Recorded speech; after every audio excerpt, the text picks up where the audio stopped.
इस वीडियो में हम आपको कुरान पाक की दो अजीम और बाबरकत सूरतें सुनाने जा रहे हैं, सूरह यासीन और सूरह रहमान। अगर आप इन दोनों सूरतों को सिर्फ एक मरतबा भी दिल से सुन लें तो इंशाअल्लाह अल्लाह आपके बिगड़े हुए काम बनना शुरू हो जाएंगे। दोस्तों, सूरह यासीन को कुरान का दिल कहा जाता है और सूरह रहमान दिलों को सुकून देने वाली सूरत है। ये ऐसी बाबरकत सूरत है कि जिस नेक मकसद के लिए भी सुना जाए अल्लाह के हुक्म से वो मकसद पूरा हो जाता है। जिस घर में इन सूरतों की तिलावत होती है वहाँ बेशुमार बरकतें नाजिल होती हैं और अल्लाह ताला उस घर के लोगों को परेशानियों और मुसीबतों से महफूज रखता है। अगर आप रोज़ाना सूरह यासीन और सूरह रहमान सुनने का मामूल बना लें तो कामयाबी आपका मुक़द्दर बन सकती है। अगर आपको लगता है कि आपके घर या कारोबार पर किसी का नज़र है, रिज़्क़ में तंगी है, तो अपने घर या दुकान में इन सूरतों को चलाएं। इंशाअल्लाह बुरी नज़र, जादू और दिगर मनफी असरात ख़त्म हो जाएंगे और रिज़्क़ में बेपनाह बरकत होगी। याद रखें, इन सूरतों को सिर्फ सुनना है, लेकिन शर्त यह है सुनना शुरू करें तो मुकम्मल सुनें, अधूरा ना छोड़ें। अगर आप कुरान पाक से मोहब्बत करते हैं तो इस वीडियो को अभी लाइक करें। आखिर में दुआ है कि या अल्लाह, जो लोग सूरह यासीन और सूरह रहमान को मुकम्मल सुनते हैं अपनी रहमत से उनकी तमाम परेशानियां दूर फरमा, उनके बिगड़े हुए काम बना दे और उनकी जायज़ हाजात को पूरा फरमा। आमीन। दोस्तों, कमेंट में आमीन ज़रूर लिखें, क्या पता किसकी ज़ुबान से निकली दुआ कबूल हो जाए। आप अपने दिल में नेक मकसद रखकर इन मुबारक सूरतों को सुने। बिस्मिल्लाहिर्रहमानिर्रहीम। यासीन वल क़ुरआनिल हकीम इन्नका लमिनल मुरसलीन अला सिरातिन मुस्तक़ीम तंज़ीलल अज़ीज़िर रहीम लितुंज़िर क़ौमन मा उन्ज़िर आबाउहुम फहुम गाफ़िलून। लक़द हक़्क़ल क़ौलु अला अक्सरिहिम फहुम ला युमिनून। इन्ना जअलना फ़ी अअनाक़िहिम अग़लालन फ़हिय इलल अज़क़ान फ़हुम मुक़महून। वजअलना मिन बैन अयदीहिम सद्दन वमिन खल्फ़िहिम सद्दन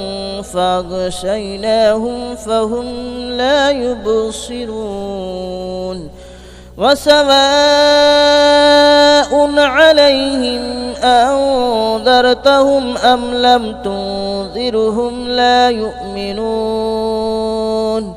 इन्नमा तुंज़िरु मन इत्तबअ अज़्ज़िक्र व ख़शियर रहमान बिलग़ैब फ़बश्शिरहु बिमग़फ़िरतिन व अज्रिन करीम। इन्ना नहनु नुह्यिल मौता व नक्तुबु मा क़द्दमू व आसारहुम व कुल्ल शैइन अहसयनाहु फ़ी इमामिन मुबीन। वदरिब लहुम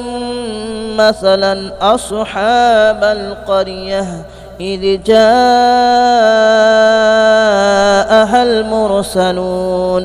إذ أرسلنا إليهم اثنين فكذبوهما فعززنا بثالث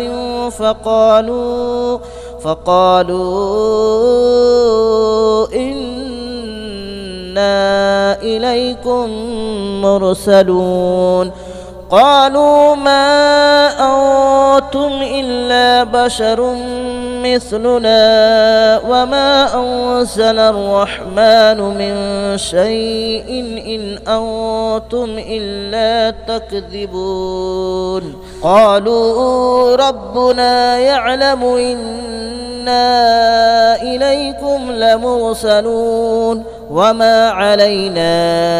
إلا البلاغ المبين قالوا إنا تطيرنا بكم لئن لم تنتهوا لنرجمنكم وليمسنكم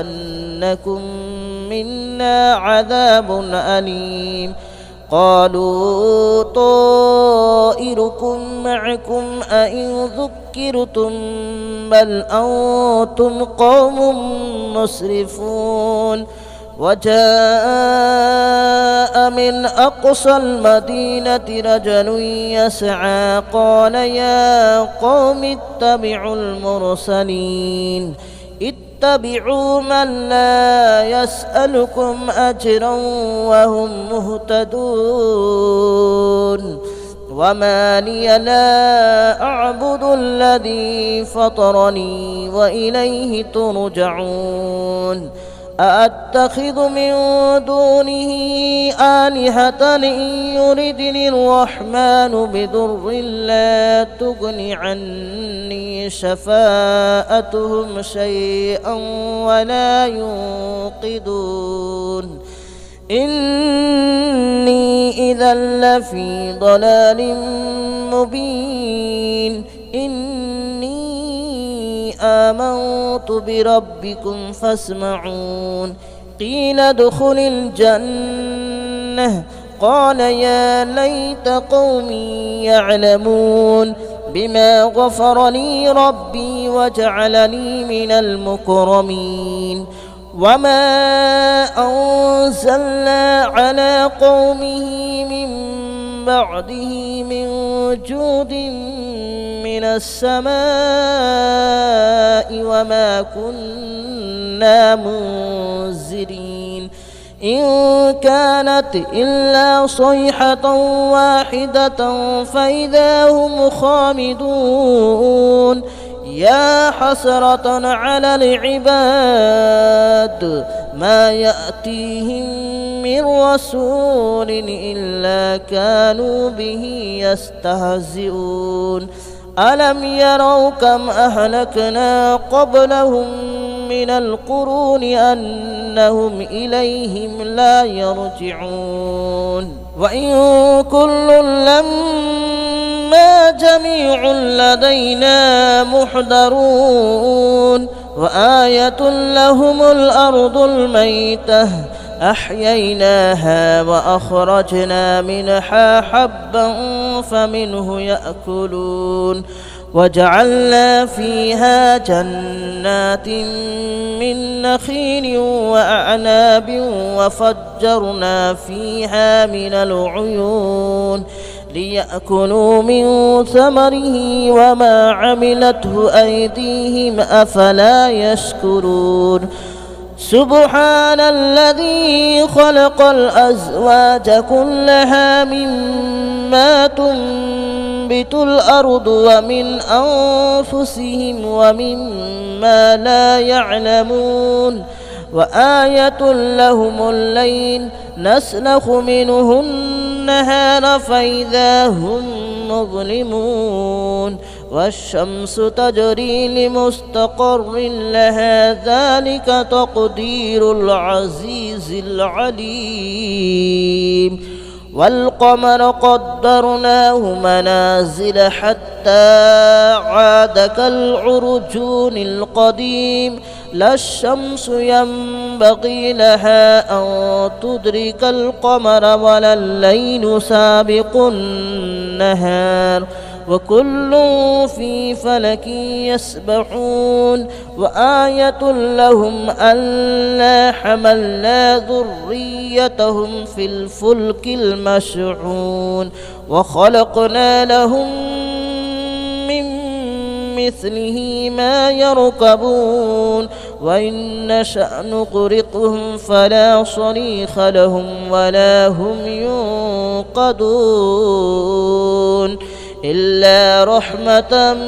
منا ومتاعا إلى حين وإذا قيل لهم اتقوا ما بين أيديكم وما خلفكم لعلكم ترحمون وما تأتيهم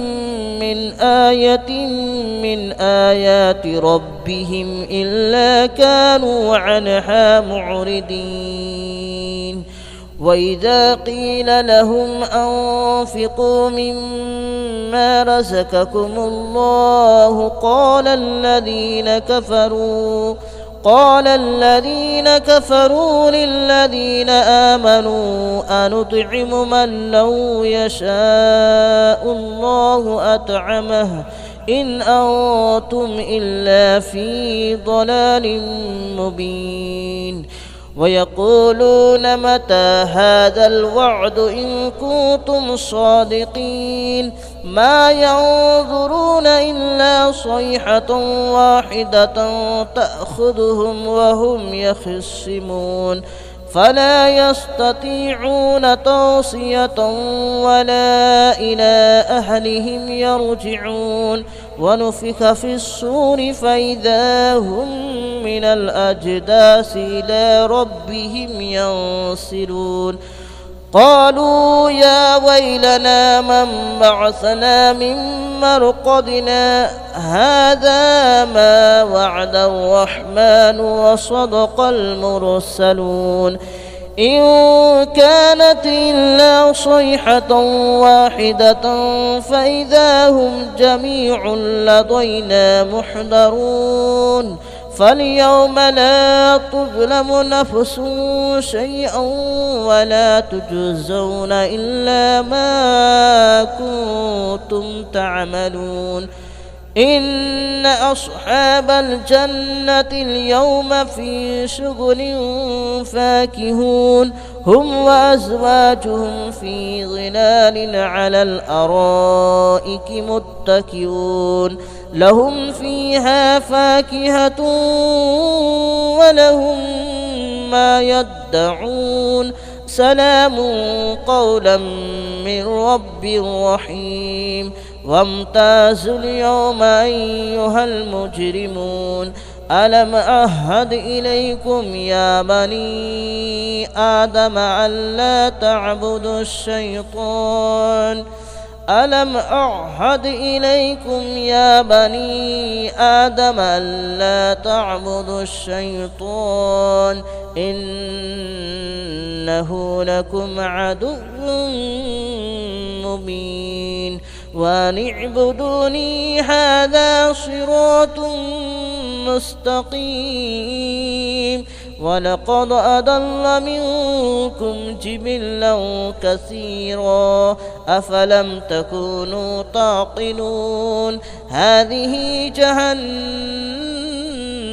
التي كنتم توعدون اصلوها اليوم بما كنتم تكفرون اليوم نختم على أفواههم وتكلمنا أيديهم وتشهد أرجلهم بما كانوا يكسبون ولو نشاء لتمسنا على أعينهم فاستبقوا الصراط فأنى يبصرون ولو نشاء لمسخناهم على مكانتهم فما استطاعوا مضيا ولا يرجعون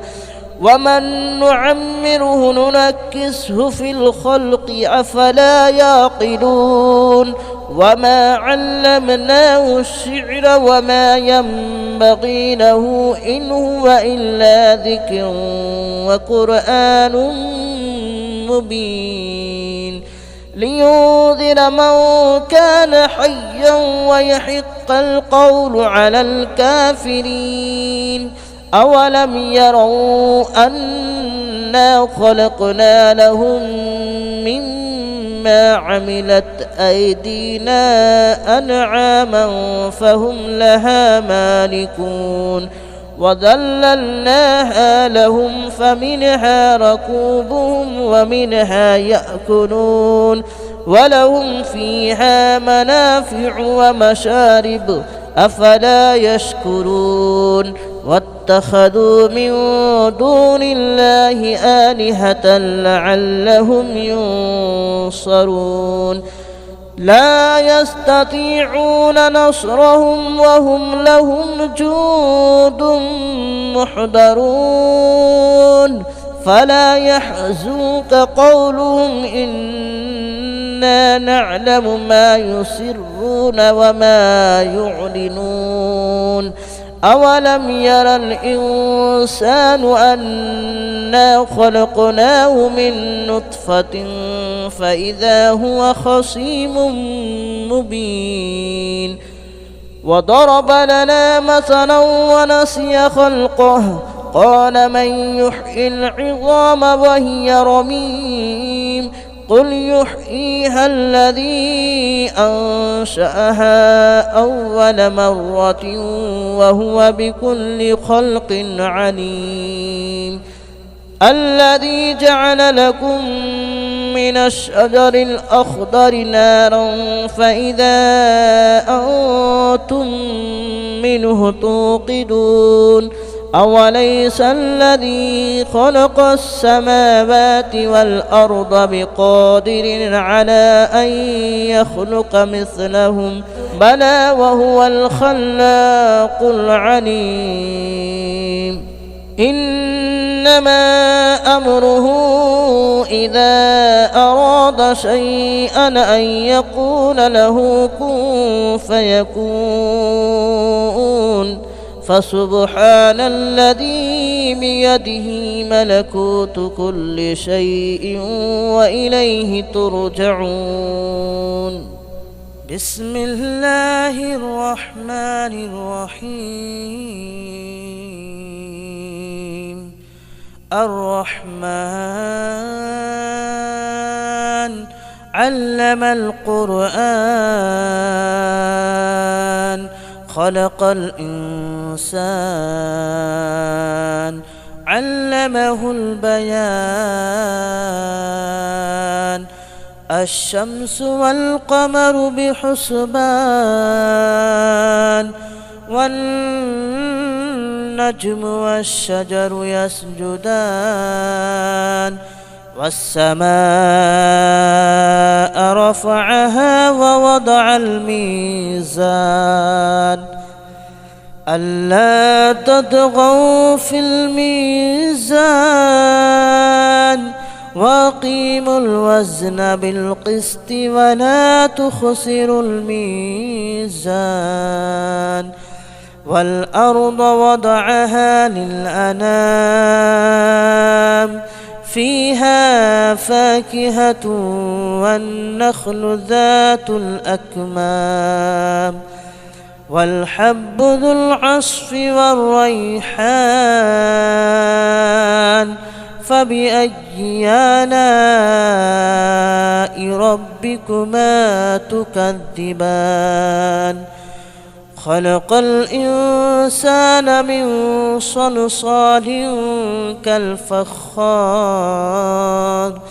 وخلق الجان من مارج من نار فبأي آلاء ربكما تكذبان رب المشرقين ورب المغربين فبأي آلاء ربكما تكذبان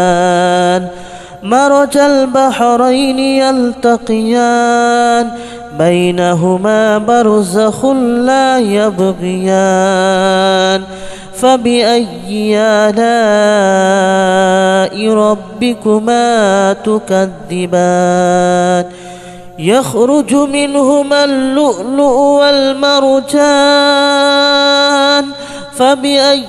آلاء ربكما تكذبان وله الجوار المنشآت في البحر كالأعلام فبأي آلاء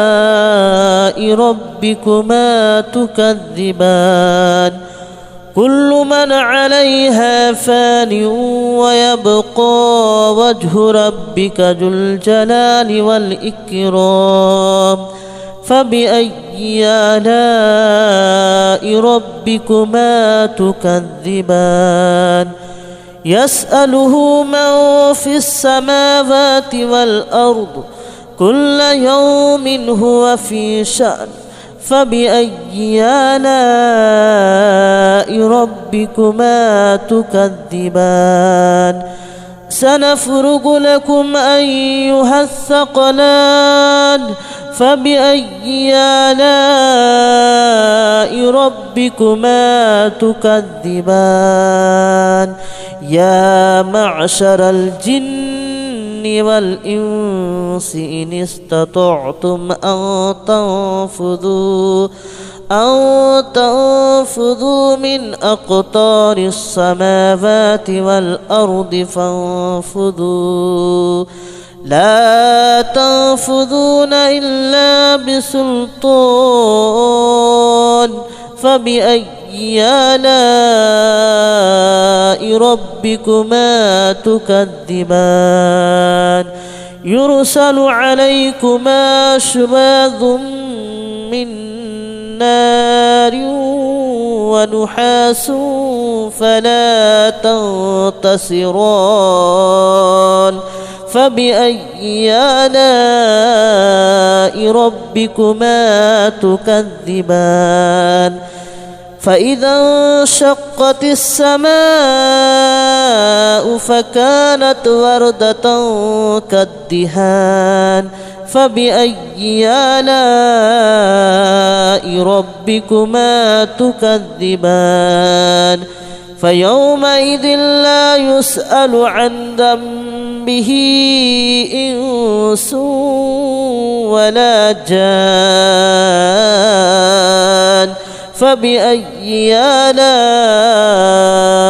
ربكما تكذبان يعرف المجرمون بسيماهم فيؤخذ بالنواصي والأقدام فبأي آلاء ربكما تكذبان هذه جهنم التي يكذب بها المجرمون يطوفون بينها وبين حميم آن فبأي آلاء ربكما تكذبان ولمن خاف مقام ربه جنتان فبأي آلاء ربكما تكذبان ذواتا أفنان فبأي آلاء ربكما تكذبان فيهما عينان تجريان فبأي آلاء ربكما تكذبان فيهما من كل فاكهة زوجان فبأي آلاء ربكما تكذبان متكئين على فرش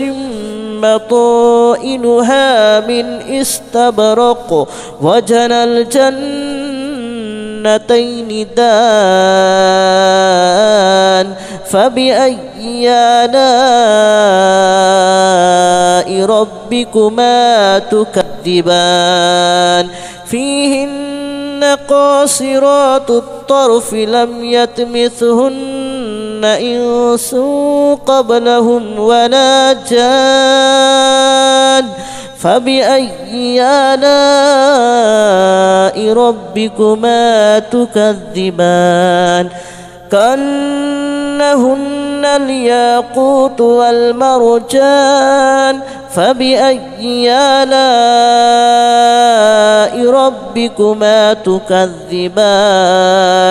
هل جزاء الإحسان إلا الإحسان فبأي آلاء ربكما تكذبان ومن دونهما جنتان فبأي آلاء ربكما تكذبان مدهامتان فبأي آلاء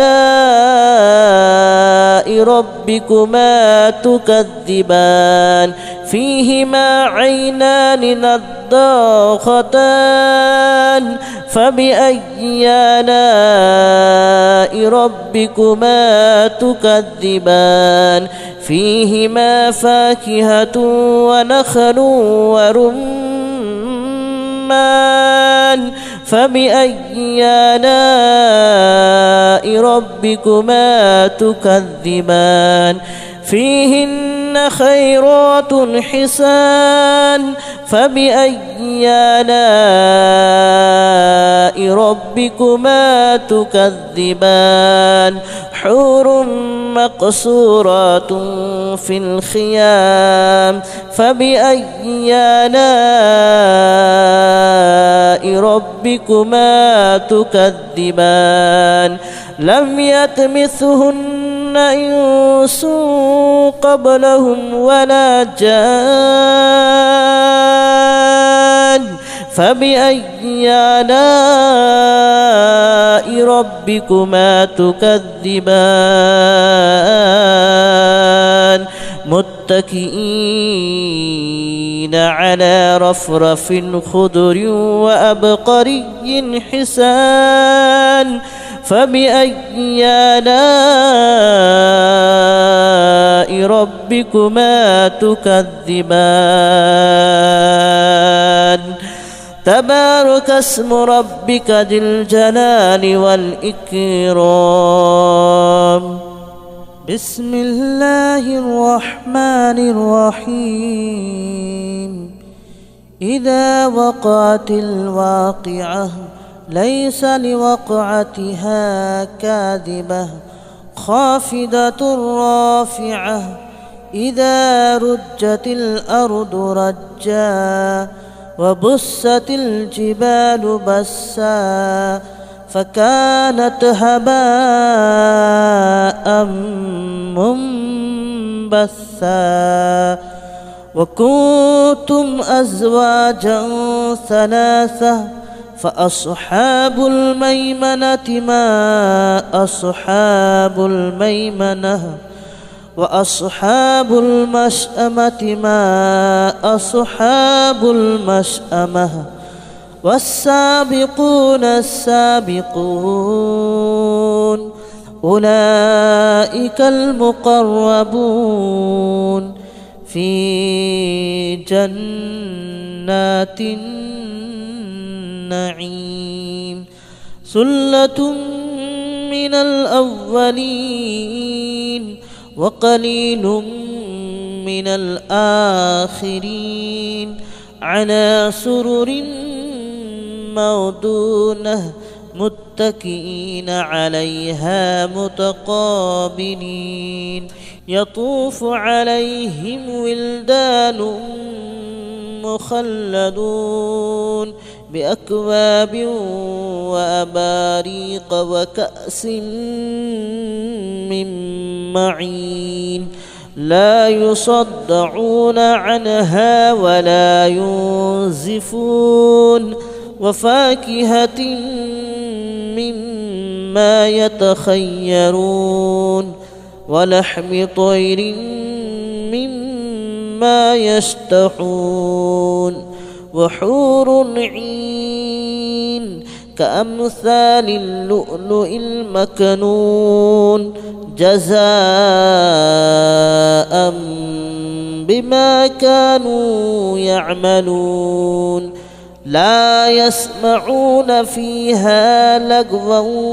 ولا تأثيما إلا قليلا سلاما سلاما وأصحاب اليمين ما أصحاب اليمين في سدر مخضود وطلح منضود وظل ممدود وماء مسكوب وفاكهة كثيرة لا مقطوعة ولا ممنوعة وفرش مرفوعة إنا أنشأناهن إن شاء فجعلناهن أبكارا عربا أترابا لأصحاب اليمين ثلة من الأولين وثلة من الآخرين وأصحاب الشمال ما أصحاب الشمال في سموم وحميم وظل من يحموم لا بارد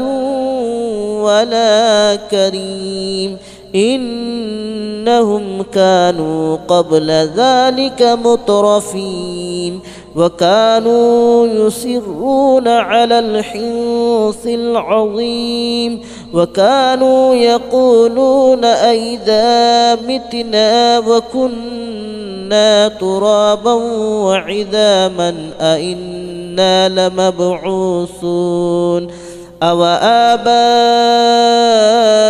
الأولون قل إن الأولين والآخرين لمجموعون إلى ميقات يوم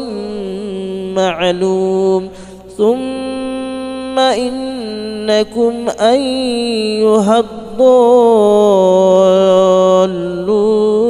المكذبون لآكلون من شجر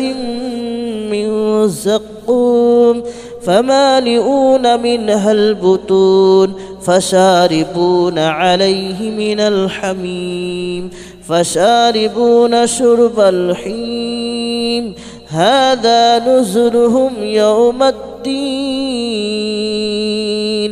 نحن خلقناكم فلولا تصدقون أفرأيتم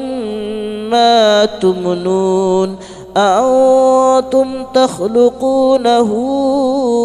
أم نحن الخالقون نحن قدرنا بينكم الموت وما نحن بمسبوقين على أن نبدل أمثالكم وننشئكم فيما لا تعلمون ولقد علمتم النشأة الأولى فلولا تذكرون أفرأيتم ما تحرثون أأنتم تزرعونه أم نحن الزارعون لو نشاء لجعلناه هطاما فظلتم تفكهون إنا لمغرمون بل نحن محرومون أفرأيتم الماء الذي تشربون أأنتم أنزلتموه من المزن أم نحن المنزلون لو نشاء جعلناه أجاجا فلولا تشكرون أفرأيتم النار التي تورون أأنتم أنشأتم شجرتها أم نحن المنشئون نحن جعلناها تذكرة ومتاعا للمتقين نحن جعلناها تذكرة ومتاعا للمقوين فسبح باسم ربك العظيم فلا أقسم بمواقع النجوم وإنه لقسم لو تعلمون عظيم إنه لقرآن كريم في كتاب مكنون لا يمسه إلا المطهرون تنزيل من رب العالمين أفبهذا الحديث أنتم مدهنون وتجعلون رزقكم أنكم تكذبون فلولا إذا بلغت الحلقوم وأنتم حينئذ تنظرون ونحن أقرب إليه منكم ولكن لا تبصرون فلولا إن كنتم غير مدينين ترجعونها إن كنتم صادقين فأما إن كان من المقربين فروح وريحان وجنة نعيم وأما إن كان من أصحاب اليمين فسلام لك من أصحاب اليمين وأما إن كان من المكذبين الضالين فنزل من حميم وتصلية جحيم إن هذا لهو حق اليقين فسبح باسم ربك العظيم بسم الله الرحمن الرحيم ياسين والقرآن الحكيم إنك لمن المرسلين على صراط مستقيم تنزيل العزيز الرحيم لتنذر قوما ما أنذر آباؤهم فهم غافلون لقد حق القول على أكثرهم فهم لا يؤمنون إنا جعلنا في أعناقهم أغلالا فهي إلى الأذقان فهم مقمحون وجعلنا من بين أيديهم سدا ومن خلفهم سدا فأغشيناهم فهم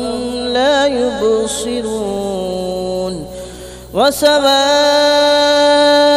عليهم أنذرتهم أم لم تنذرهم لا يؤمنون إنما تنذر من اتبع الذكر وخشي الرحمن بالغيب فبشره بمغفرة وأجر كريم إنا نحن نحيي الموتى ونكتب ما قدموا وآثارهم وكل شيء أحصيناه في إمام مبين واضرب لهم مثلا أصحاب القرية إذ جاءها المرسلون إذ أرسلنا إليهم 2 فكذبوهما فعززنا بثالث فقالوا إنا إليكم مرسلون قالوا ما أنتم إلا بشر مثلنا وما أنزل الرحمن من شيء إن أنتم إلا تكذبون قالوا ربنا يعلم إنا إليكم لمرسلون وما علينا إلا البلاغ المبين قالوا إنا تطيرنا بكم لئن لم تنتهوا لنرجمنكم وليمسنكم منا عذاب أليم قالوا طائركم معكم أئن ذكرتم بل أنتم قوم مسرفون وجاء من أقصى المدينة رجل يسعى قال يا قوم اتبعوا المرسلين اتبعوا من لا يسألكم أجرا وهم مهتدون وما لي لا أعبد الذي فطرني وإليه ترجعون أأتخذ من دونه آلهة إن يردني الرحمن بضر لا تغن عني شفاءتهم شيئا ولا ينقذون إني إذا لفي ضلال مبين إني آمنت بربكم فاسمعون قيل ادخل الجنة قال يا ليت قومي يعلمون بما غفر لي ربي وجعلني من المكرمين وما أنزلنا على قومه من بعده من جود من السماء وما كنا منزلين إن كانت إلا صيحة واحدة فإذا هم خامدون يا حسرة على العباد ما يأتيهم من رسول إلا كانوا به يستهزئون ألم يروا كم أهلكنا قبلهم من القرون أنهم إليهم لا يرجعون وإن كل لما جميع لدينا محضرون وآية لهم الأرض الميتة أحييناها وأخرجنا منها حبا فمنه يأكلون وجعلنا فيها جنات من نخيل وأعناب وفجرنا فيها من العيون ليأكلوا من ثمره وما عملته أيديهم أفلا يشكرون سبحان الذي خلق الأزواج كلها مما تنبت الأرض ومن أنفسهم ومما لا يعلمون وآية لهم الليل نسلخ منه النهار فإذا هم مظلمون والشمس تجري لمستقر لها ذلك تقدير العزيز العليم والقمر قدرناه منازل حتى عاد كالعرجون القديم لا الشمس ينبغي لها أن تدرك القمر ولا الليل سابق النهار وكل في فلك يسبحون وآية لهم ألا حملنا ذريتهم في الفلك المشحون وخلقنا لهم من مثله ما يركبون وإن نشأ نغرقهم فلا صريخ لهم ولا هم ينقذون إلا رحمة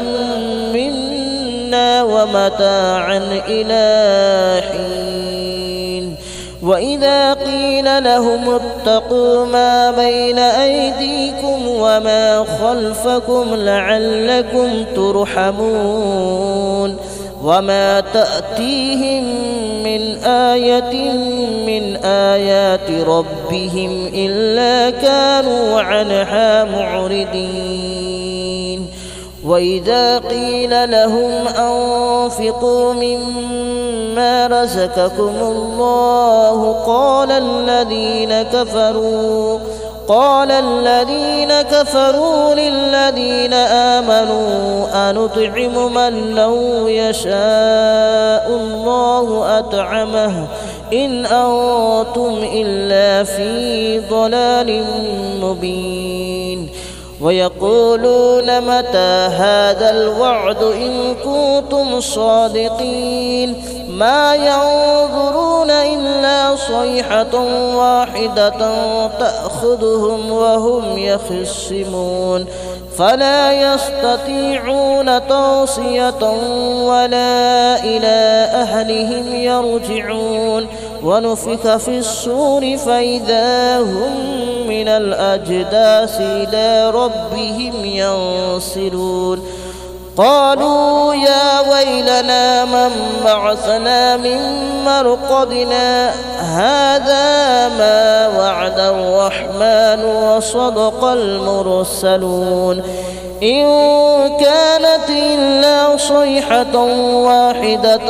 فإذا هم جميع لدينا محضرون فاليوم لا تظلم نفس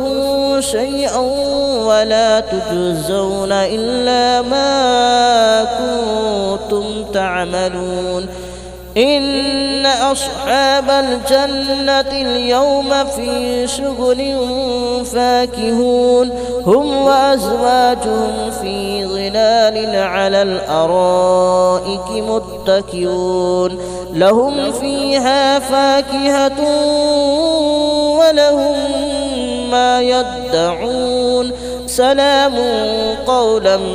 من رب رحيم وامتازوا اليوم أيها المجرمون ألم أعهد إليكم يا بني آدم ألا تعبدوا الشيطان ألم أعهد إليكم يا بني آدم ألا تعبدوا الشيطان إنه لكم عدو مبين وأن اعبدوني هذا صراط مستقيم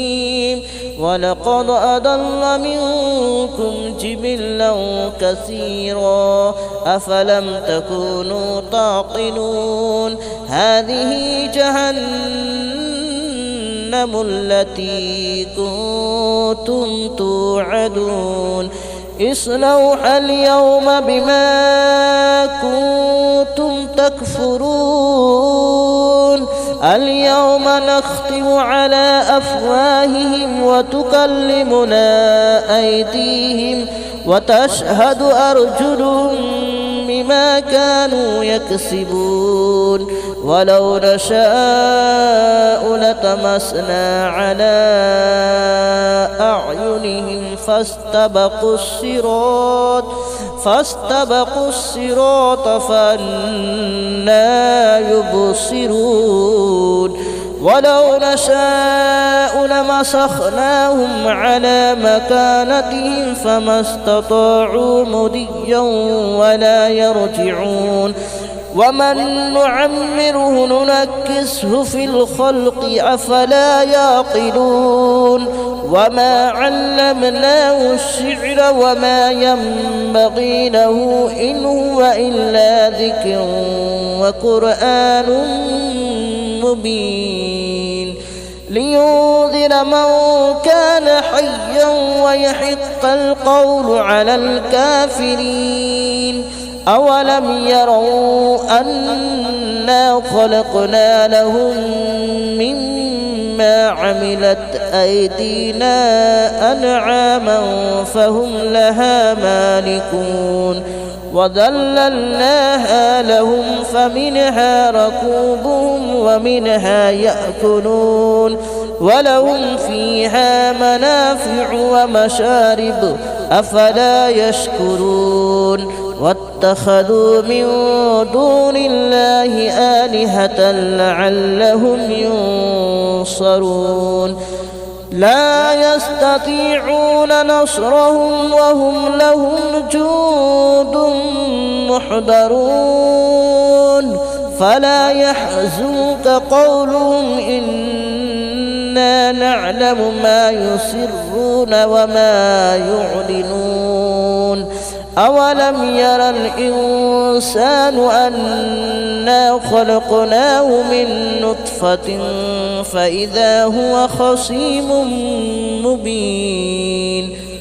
وضرب لنا مثلا ونسي خلقه قال من يحيي العظام وهي رميم قل يحييها الذي أنشأها أول مرة وهو بكل خلق عليم الذي جعل لكم من الشجر الأخضر نارا فإذا أنتم منه توقدون أوليس الذي خلق السماوات والأرض بقادر على أن يخلق مثلهم بلى وهو الخلاق العليم إنما أمره إذا أراد شيئا أن يقول له كن فيكون فسبحان الذي بيده ملكوت كل شيء وإليه ترجعون بسم الله الرحمن الرحيم الرحمن علم القرآن خلق الإنسان علمه البيان الشمس والقمر بحسبان والنجم والشجر يسجدان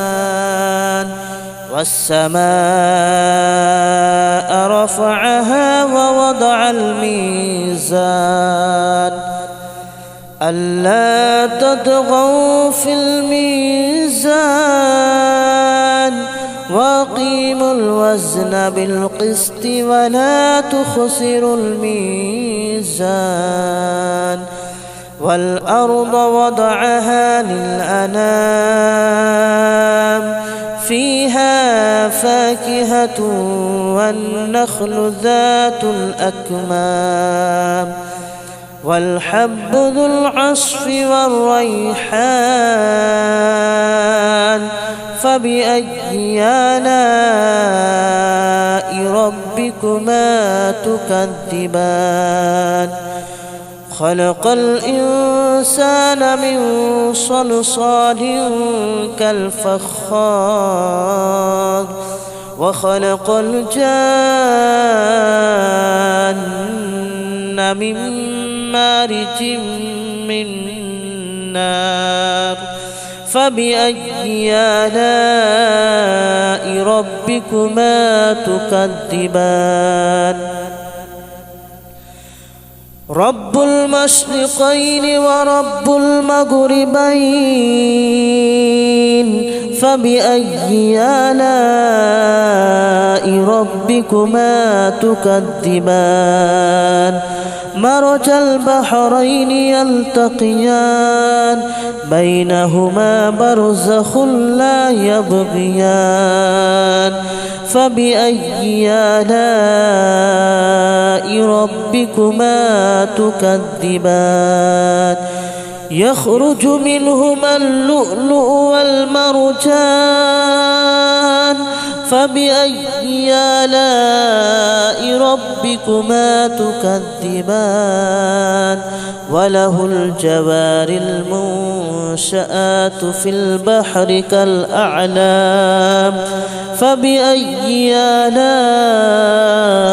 ربكما تكذبان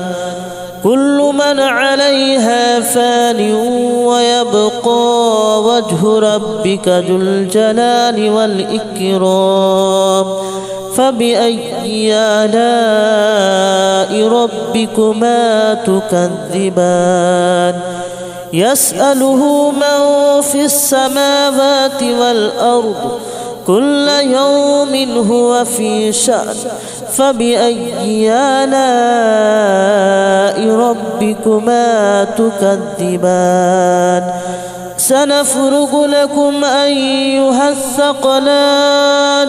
فبأي آلاء ربكما تكذبان يا معشر الجن والإنس إن استطعتم أن تنفذوا من أقطار السماوات والأرض فانفذوا لا تنفذون إلا بسلطان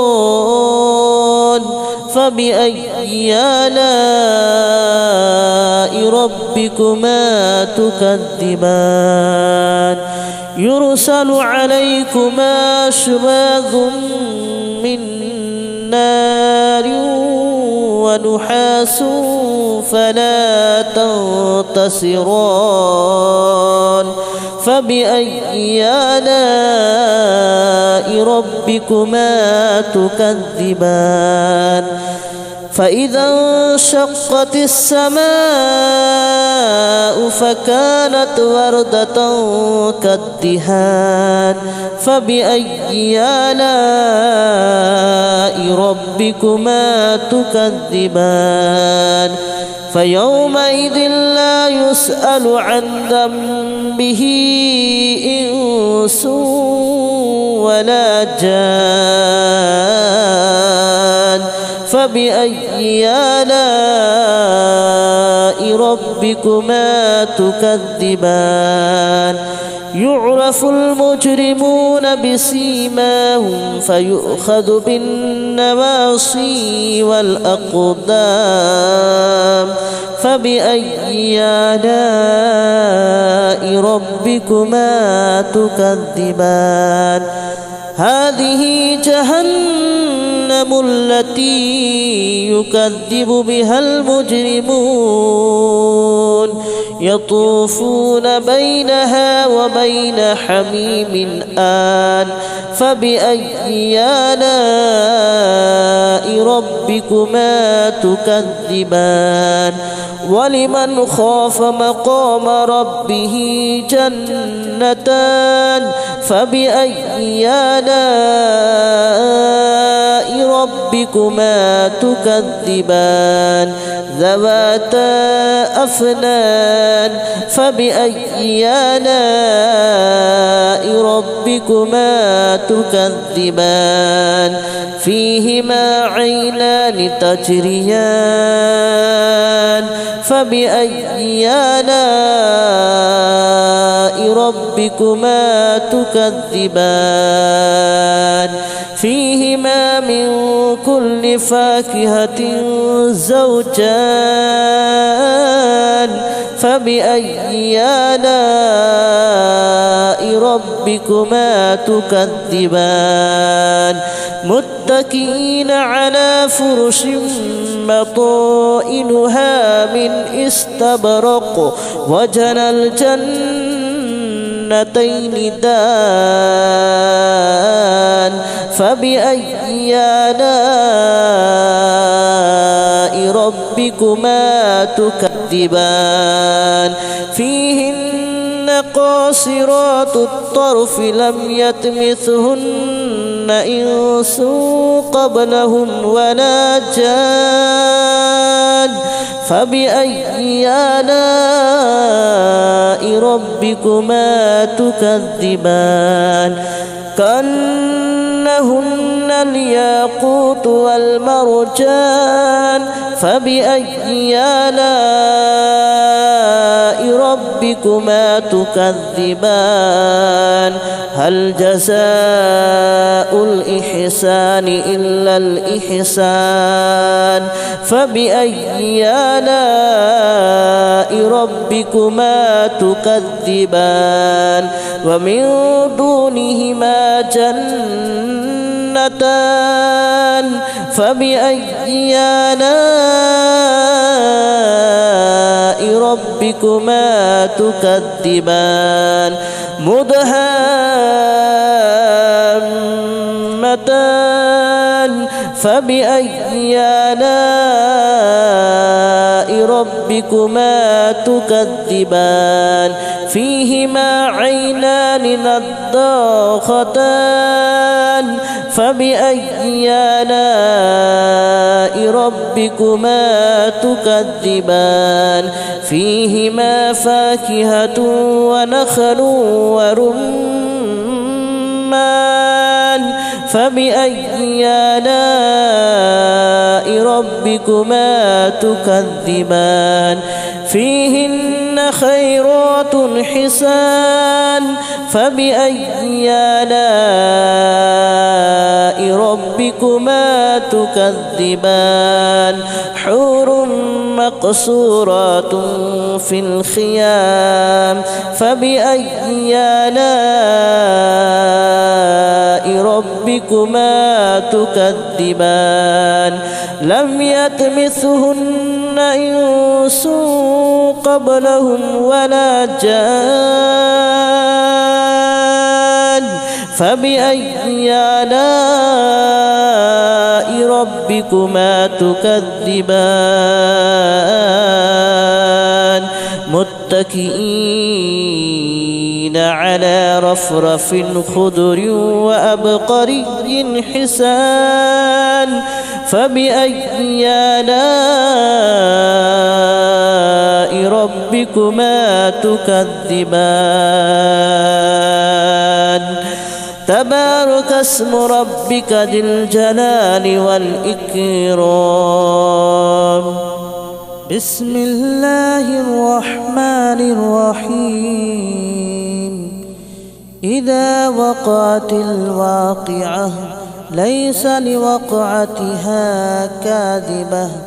خافضة رافعة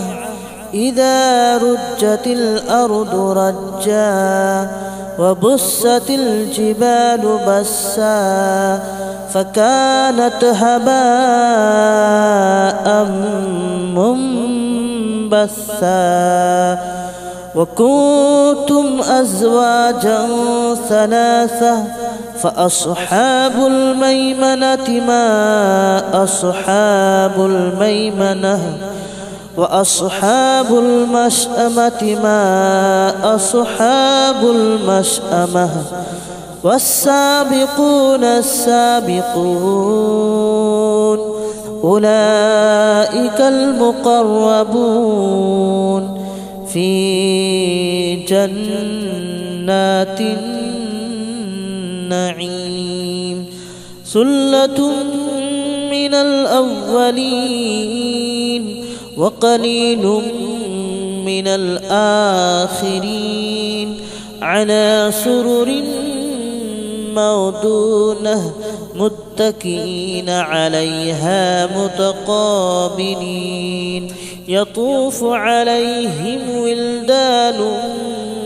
مخلدون بأكواب وأباريق وكأس من معين لا يصدعون عنها ولا ينزفون وفاكهة مما يتخيرون ولحم طير مما يشتهون وحور عين كأمثال اللؤلؤ المكنون جزاء بما كانوا يعملون لا يسمعون فيها لغوا ولا تأثيما إلا قليلا سلاما سلاما وأصحاب اليمين ما أصحاب اليمين في سدر مخدود وطلح منضود وظل ممدود وماء مسكوب وفاكهة كثيرة لا مقطوعة ولا ممنوعة وفرش مرفوعة إنا أنشأناهن إن شاء فجعلناهن أبكارا عربا أترابا لأصحاب اليمين ثلة من الأولين وثلة من الآخرين وأصحاب الشمال ما أصحاب الشمال في سموم وحميم وظل من يحموم لا بارد ولا كريم إنهم كانوا قبل ذلك مترفين وكانوا يصرون على الحنث العظيم وكانوا يقولون أئذا متنا وكنا ترابا وعظاما أئنا لمبعوثون أو آباؤنا الأولون قل إن الأولين والآخرين لمجموعون إلى ميقات يوم معلوم ثم إنكم أيها الضالون المكذبون لآكلون من شجر من زقوم فمالئون منها البطون فشاربون عليه من الحميم فشاربون شرب الحميم هذا نزلهم يوم الدين نحن خلقناكم فلولا تصدقون أفرأيتم ما تمنون أأنتم تخلقونه أم نحن الخالقون نحن قدرنا بينكم الموت وما نحن بمسبوقين على أن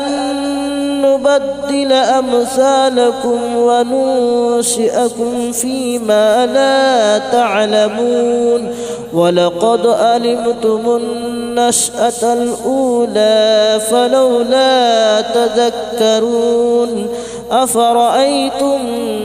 ما تحرثون أأنتم تزرعونه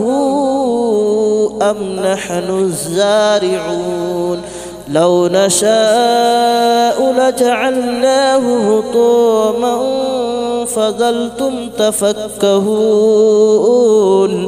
إنا لمغرمون بل نحن محرومون أفرأيتم الماء الذي تشربون أأنتم أنزلتموه من المزن أم نحن المنزلون لو نشاء جعلناه أجاجا فلولا تشكرون أفرأيتم النار التي تورون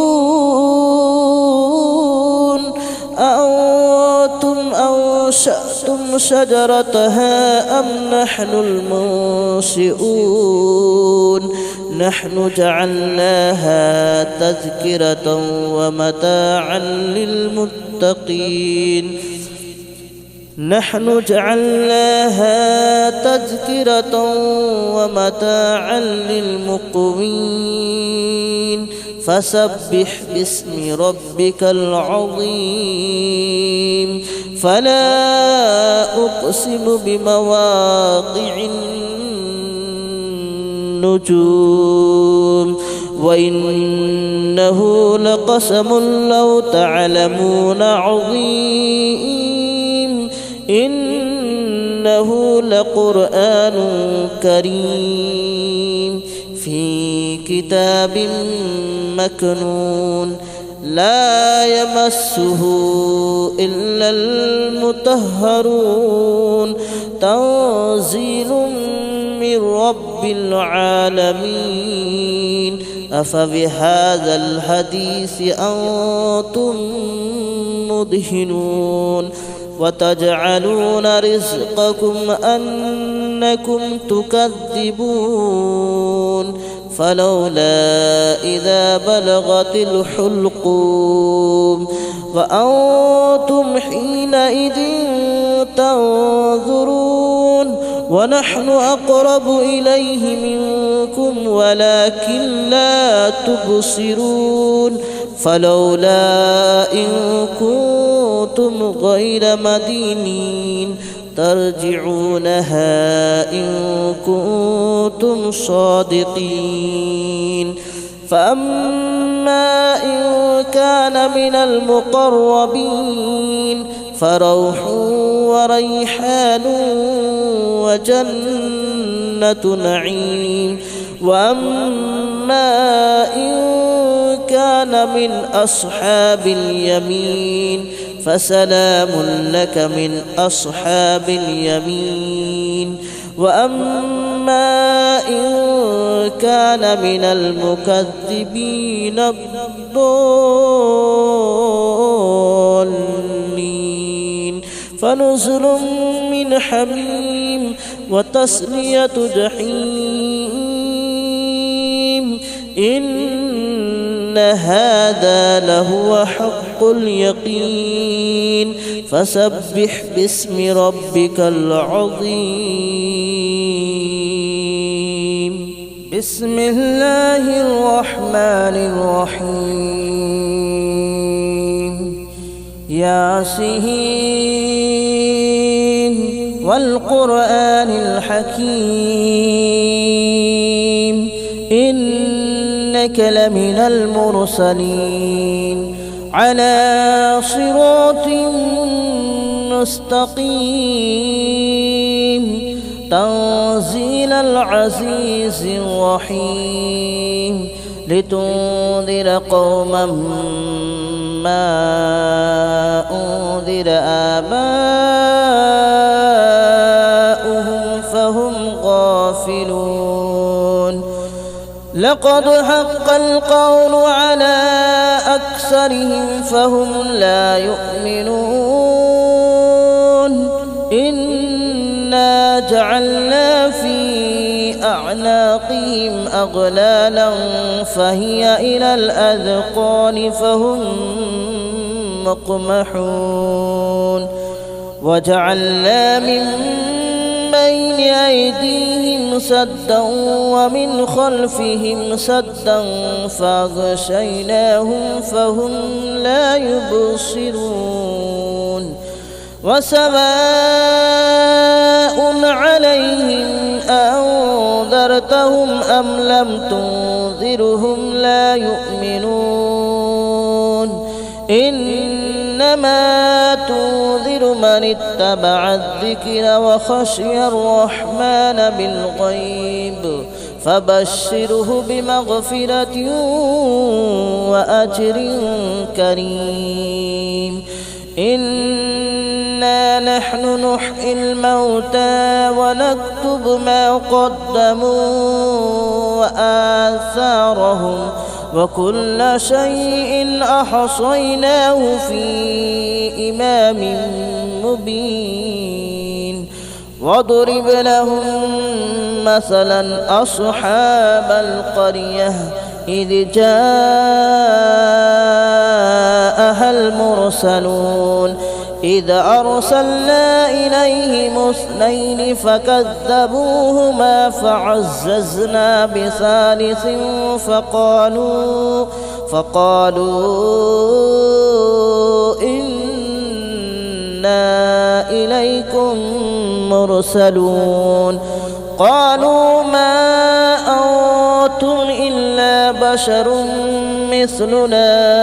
وما أنزل الرحمن من شيء إن أنتم إلا تكذبون قالوا ربنا يعلم إنا إليكم لمرسلون وما علينا إلا البلاغ المبين قالوا إنا تطيرنا بكم لئن لم تنتهوا لنرجمنكم وليمسنكم منا عذاب أليم قالوا طائركم معكم أئن ذكرتم بل أنتم قوم مسرفون وجاء من أقصى المدينة رجل يسعى قال يا قوم اتبعوا المرسلين اتبعوا من لا يسألكم أجرا وهم مهتدون وما لي لا أعبد الذي فطرني وإليه ترجعون أأتخذ من دونه آلهة إن يردني الرحمن بضر لا تغن عني شفاءتهم شيئا ولا ينقذون إني إذا لفي ضلال مبين آمنت بربكم فاسمعون قيل ادخل الجنة قال يا ليت قومي يعلمون بما غفر لي ربي وجعلني من المكرمين وما أنزلنا على قومه من بعده من جود من السماء وما كنا منزلين إن كانت إلا صيحة واحدة فإذا هم خامدون يا حسرة على العباد ما يأتيهم من رسول إلا كانوا به يستهزئون ألم يروا كم أهلكنا قبلهم من القرون أنهم إليهم لا يرجعون وإن كل لما جميع لدينا محضرون وآية لهم الأرض الميتة أحييناها وأخرجنا منها حبا فمنه يأكلون وجعلنا فيها جنات من نخيل وأعناب وفجرنا فيها من العيون ليأكلوا من ثمره وما عملته أيديهم أفلا يشكرون سبحان الذي خلق الأزواج كلها مما تنبت الأرض ومن أنفسهم ومما لا يعلمون وآية لهم الليل نسلخ منه النهار فإذا هم مظلمون والشمس تجري لمستقر لها ذلك تقدير العزيز العليم والقمر قدرناه منازل حتى عاد كالعرجون القديم لا الشمس ينبغي لها أن تدرك القمر ولا الليل سابق النهار وكل في فلك يسبحون وآية لهم ألا حملنا ذريتهم في الفلك المشحون وخلقنا لهم من مثله ما يركبون وإن نشأ نغرقهم فلا صريخ لهم ولا هم ينقذون إلا رحمة منا ومتاعا إلى حين وإذا قيل لهم اتقوا ما بين أيديكم وما خلفكم لعلكم ترحمون وما تأتيهم من آية من آيات ربهم إلا كانوا عنها معرضين وإذا قيل لهم أنفقوا مما رزقكم الله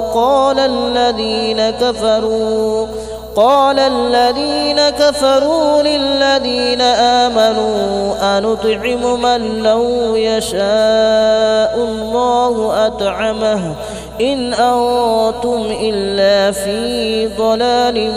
مبين ويقولون متى هذا الوعد إن كنتم صادقين ما ينظرون إلا صيحة واحدة تأخذهم وهم يخصمون فلا يستطيعون توصية ولا إلى أهلهم يرجعون ونفخ في الصور فإذا هم من الأجداث إلى ربهم ينسلون قالوا يا ويلنا من بعثنا من مرقدنا هذا ما وعد الرحمن وصدق المرسلون إن كانت إلا صيحة واحدة فإذا هم جميع لدينا محضرون فاليوم لا تظلم نفس شيئا ولا تجزون إلا ما كنتم تعملون إن أصحاب الجنة اليوم في شغل فاكهون هم وأزواجهم في ظلال على الأرائك متكئون لهم فيها فاكهة ولهم ما يدعون سلام قولا من رب رحيم وامتازوا اليوم أيها المجرمون ألم أعهد إليكم يا بني آدم ألا تعبدوا الشيطان ألم أعهد إليكم يا بني آدم ألا تعبدوا الشيطان إنه لكم عدو مبين وأن اعبدوني هذا صراط مستقيم ولقد أضل منكم جبلا كثيرا أفلم تكونوا تعقلون هذه جهنم التي كنتم توعدون اصلوها اليوم بما كنتم تكفرون اليوم نختم على أفواههم وتكلمنا أيديهم وتشهد أرجلهم بما كانوا يكسبون ولو نشاء لطمسنا على أعينهم فاستبقوا الصراط فأنى يبصرون ولو نشاء لمسخناهم على مكانتهم فما استطاعوا مضيا ولا يرجعون ومن نعمره ننكسه في الخلق أفلا يعقلون وما علمناه الشعر وما ينبغي له إن هو إلا ذكر وقرآن مبين لينذر من كان حيا ويحق القول على الكافرين أولم يروا أنا خلقنا لهم مما عملت أيدينا أنعاما فهم لها مالكون وذللناها لهم فمنها ركوبهم ومنها يأكلون ولهم فيها منافع ومشارب أفلا يشكرون واتخذوا من دون الله آلهة لعلهم ينصرون لا يستطيعون نصرهم وهم لهم جند محضرون فلا يحزنك قولهم إنا نعلم ما يسرون وما يعلنون أولم يرى الإنسان أنا خلقناه من نطفة فإذا هو خصيم مبين وضرب لنا مثلا ونسي خلقه قال من يحيي العظام وهي رميم قل يحييها الذي أنشأها أول مرة وهو بكل خلق عليم الذي جعل لكم من الشجر الأخضر نارا فإذا أنتم منه توقدون أوليس الذي خلق السماوات والأرض بقادر على أن يخلق مثلهم بلى وهو الخلاق العليم إنما أمره إذا أراد شيئا أن يقول له كن فيكون فسبحان الذي بيده ملكوت كل شيء وإليه ترجعون